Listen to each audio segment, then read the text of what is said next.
Welcome to Biology Form 4 Crash Course Chapter 5, where we talk about meiosis. So meiosis, as we have stated previously, it only happens in the sex gametes, which means sperm and ovum. So basically this process only happens at either testes or ovaries. So let's go into it. So meiosis is kind of like having two pagmat.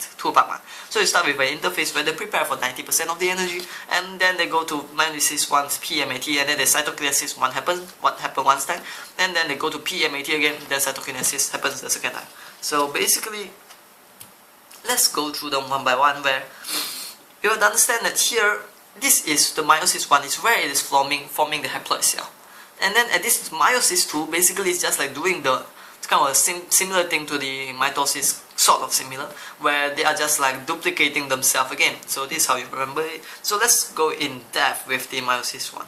So let's talk about the prophase 1. It is similar to the mitosis, where you have, it's similar to the mitosis, where you have the chromosome condense, spindle fiber form, centrioles move to the opposite pole, nucleus disappear, nuclear membrane disappear, and then you add a little bit more, which is about synapses. So let's say that we have true chromosome right here, and then this true homologous chromosome, they are like X-shaped, but I don't have something called X, so I will use pen. So this actually, they come together. The process of them coming together is called synapses. So synapses, and when they come together, there's one part they kind of like cross over. This particular part here is called chiasmata. So chiasmata, and then this chiasmata, this particular whole thing, when they are already together, is called bivalent. So let me repeat this: synapses, this part chiasmata, whole thing bivalent. Okay. So so when this thing kind of like cross together, they are like exchanging their segment of DNA. And basically after that, yeah, that's it. They exchange a segment of DNA, and this exchange of segment of DNA is one of the things that causes a variation, which we will learn more in depth in Form 5 Chapter 6. Yeah, I think it's Chapter 5. I don't remember. Basically, just like, yeah, the crossover, and it creates variation. So let's talk about metaphase 1, where the homologous chromosome, they are still in like pairs. They are in pair. After they cross over, they stick together. After they cross over, they stick together. The homologous chromosome, they stick together.